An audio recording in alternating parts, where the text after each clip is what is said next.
like to an unrelated business, if they received compensation as far as earnings, they'd receive a W-2.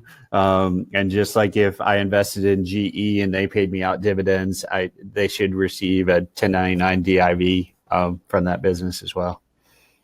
Yeah, and just keeping in mind, you guys, if it's something where you're coming in as a professional and it's unclear whether it's a dividend or whether it was more like a loan, to the shareholder to cover like some kind of expense and whether that makes sense. So there's some strategy that Adam touches on there, but generally, yes, Jose, if it's a dividend, a profit dividend, then the company should issue a 1099 DIV, which you could obviously help to do. Deb had a question too. I would add to charge for that 1099 DIV, either build that into every C corporation you're doing, or to charge an additional fee for doing that.